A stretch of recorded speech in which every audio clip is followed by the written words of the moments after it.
आज इस आंदोलन से जुड़े 2-3 लोगों ने केंद्रीय स्वास्थ्य मंत्री जेपी नड्डा जी से मुलाकात करके 2-3 मांगे उनको बताई।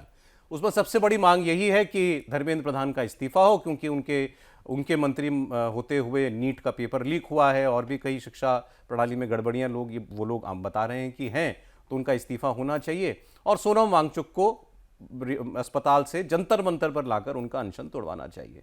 तो एक तो ये भी बड़ी बात है कि सरकार ने उन लोगों से मुलाकात की, भले ही शिक्षा मंत्री ने नहीं मुलाकात की या गृह मंत्री ने नहीं मिला, लेकिन एक बड़े केंद्रीय मंत्री ने उनसे मुलाकात की। लेकिन क्या किसी इस्तीफे की कोई हवा भी है कहीं दूर दूर तक? बहुत से लोग आपको बहुत कुछ बता रहे होंगे, तो मैं देवेंद्र से सीधे ये पूछना चाहता हूँ, ये जो 3 मांगे हैं, तीसरी मांग ये कि नीट का पेपर लीक होने की वजह से बहुत से बच्चों ने खुदकुशी कर ली, उनके परिवारों को मुआवजा मिले, इन 3 मांगों में से किसी पर भी सरकार कुछ आगे बढ़ रही है क्या? जो सबसे महत्वपूर्ण निर्णय के हिसाब से अगर आप समझें कि जो सरकार अपने वश में सीधे सीधे पहले कर सकती है, जिसको लेकर सबसे ज़्यादा चर्चा चलती है कि शिक्षा मंत्री धर्मेंद्र प्रधान का इस्तीफा होना चाहिए, उसमें 2 हिस्से हैं सौरभ। और सरकार और सत्ताधारी पक्ष की भी अगर बात करें तो उसमें 2 चीज़ें समझ में आती है और जो रियलिटी के करीब है। पहली बात तो ये कि छात्रों का मामला, क्वेश्चन पेपर लीक होना, उसके चलते ही छात्रों में असंतोष, समस्याएं वो तो होनी है, ठीक है। दूसरी चीज़ कि कुछ छात्रों ने सुसाइड भी किया, उनमें से कुछ ने लेटर लिखा ये कि भाई दोबारा प्रेशर नहीं कर सकते, या परिजनों ने बताया। तो अब ऐसी परिस्थिति में ये इससे बड़ा धब्बा तो कुछ हो नहीं सकता, ये वाकई बहुत बड़ा धब्बा था। और उस समय सरकार के सामने सबसे बड़ा चैलेंज ये था कि आप जल्द से जल्द दोबारा ठीक तरीके से एग्ज़ाम कंडक्ट कराएं। उस काम को शिक्षा मंत्री ने कराया। बहुत से लोग आपको उस समय भी सौरभ ये कह रहे होंगे कि जो विरोध करने वाले थे स्वाभाविक तौर पे गुस्से में कि शिक्षा मंत्री का इस्तीफा हो जाना चाहिए। आप सोचिए कि एक एग्ज़ाम क्वेश्चन पेपर लीक होने के चलते उसको कैंसिल किया गया और सरकार ने ही कैंसिल किया। दूसरी बात कि तुरंत दूसरा एग्ज़ाम होना है, वहाँ किसी नए व्यक्ति को ला के आप शिक्षा मंत्रालय की जिम्मेदारी दे देते, ये कितनी विचित्र सी बात थी। तो जाहिर तौर पर सरकार को बहुत समझदारी के साथ काम करना था इस मामले को, और सरकार ने अपनी पूरी ताकत झोंकी और एग्ज़ाम को ठीक तरीके से कंडक्ट कराया। और अब कंडक्ट करा लिया भी तो काम खत्म नहीं हुआ है, बल्कि आगे दोबारा ऐसी चीज़ें ना हो उसके लिए सरकार इम्तिहान तो होते ही रहेंगे, अभी होते ही रहेंगे। और अगले साल फिर नीट यूजी होना है, नीट यूजी ही सबसे ज़्यादा उसमें निशाने पर रहता है। तो वहाँ पर एक चैलेंज तो बिल्कुल सरकार के सामने है कि कैसे आप इस बार जैसा एग्ज़ाम हुआ इस तरीके से कराएं, इस बार जो रीनीट हुआ था सक्सेसफुल वाला। तो उन सारी चीज़ों में सरकार लग रही है। दूसरी तरफ इसका एक जो पॉलिटिकल एस्पेक्ट, जो कि नरेंद्र मोदी पे किसी न किसी तरीके से हमला करना चाहता है, उनके लिए एक ये टारगेट दिखे कि धर्मेंद्र प्रधान पे अटैक करो, नरेंद्र मोदी पे अटैक होगा। धर्मेंद्र प्रधान के सामने ऑलरेडी अगर आप देखें तो जब यूजीसी से जो मामला चल रहा था, तो वो एक तरह से बहुत ज़्यादा लोग उन पर सवाल खड़े करते ही हैं, इसमें कोई दो राय नहीं कि उनके ऊपर बहुत सवालिया निशानियाँ, उनके आलोचक वैसे भी हो गए हैं जो कि बीजेपी के समर्थक हैं। नीट वाले मामले को लेकर जो मामला हुआ था वो यूजीसी वाला, हाँ, जो गाइडलाइंस जो आई थी, तो वो अभी चल ही रहा था। उसके बाद ये नीट वाला मामला आया और तुरंत सीबीएसई वाला वेबसाइट का। तो वेबसाइट वाले में भी देखिए, जैसे कोई नया वेबसाइट आपने अभी बनवाया है तो तकनीकी तौर पे कुछ ग्लिचेस किसी भी सिस्टम में आता है, उसमें भी आ रहा था, लेकिन सारी चीज़ें एक साथ जुड़नी शुरू हो गई तो इनके ऊपर पब्लिक वो सीबीएसई का जो वो इवैल्यूएशन वाला उस पर खबर है मेरे पास, मैं आपको एक खबर दूंगा अभी जी। तो ये बहुत ज़्यादा असंतोष होना शुरू हुआ। और असंतोष का सौरभ आलम ये है कि एक कहानी आपको बताऊं कि मेरी भांजी यूएस में सिएटल में रहती है, वहाँ बहुत सारे इंडियन स्टूडेंट्स भी हैं उसकी यूनिवर्सिटी में।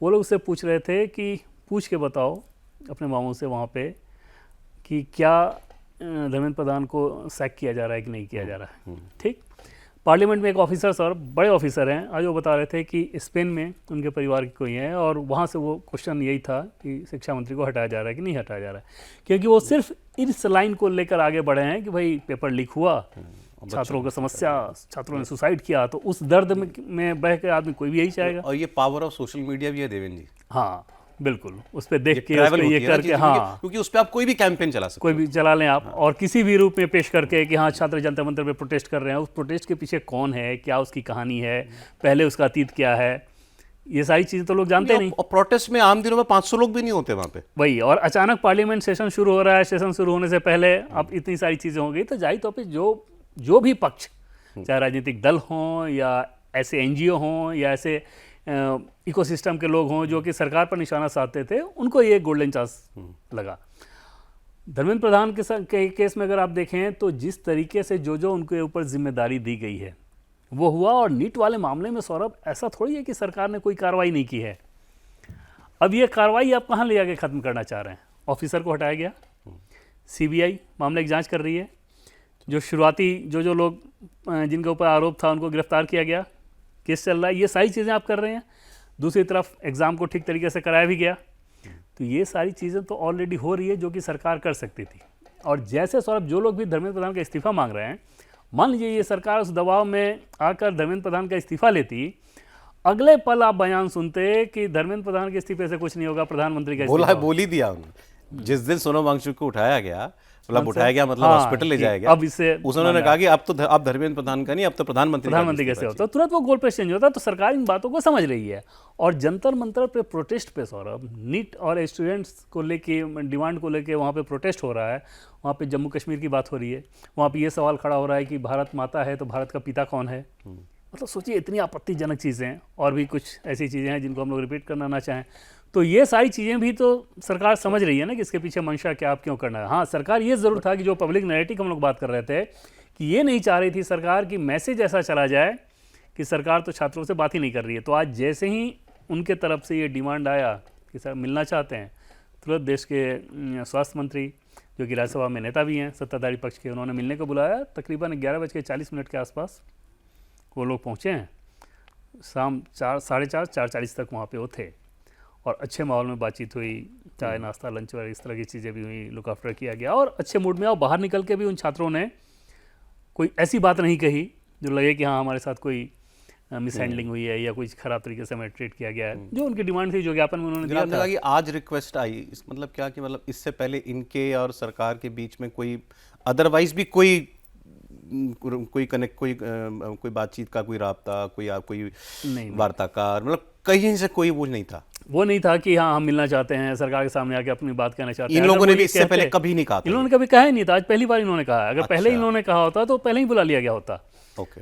तो उसमें ऐसा किसी भी सरकार के लिए तो रूटीन चीज़ है ना कि भाई अलग अलग लोग आए, मिले, ज्ञापन दें, जो भी आपके कंसर्न है आप ये कहें, आपका अधिकार भी है। आमतौर पर हर आंदोलन में तो ये होता ही है कि जो भी आंदोलन करने वाला है वो कहता है मेरी बात सुनिए, मैं आपको ये मांगे बताना चाहता हूँ अपनी। पहले तो वो यही कहता है। बिल्कुल। अब एक चीज़ सर आपको ये भी कहते हुए लोग मिलेंगे कि ऐसा क्यों नहीं हुआ कि केंद्र सरकार का कोई मंत्री वहाँ चला जाए। अब आप सोचिए कि केंद्र सरकार जैसे ही ये सोचती है कि किसी को चलो यहीं से भेज दिया जा रहा है, वहाँ भेजने के साथ विरोधी दल मानसिकता वाले भी तमाम लोग वहाँ पे हैं।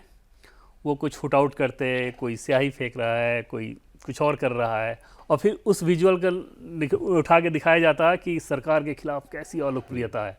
तो सरकारें ये सब चीज़ें सोचती समझती हैं। सरकार खुद ही बड़ा बना देती इसको अगर ऐसा करती। वही चल, बहुत सारे लोग आपको ये कहते हुए मिल जाएंगे। तो ये जो भी काम नहीं किया गया वो इन वजहों से।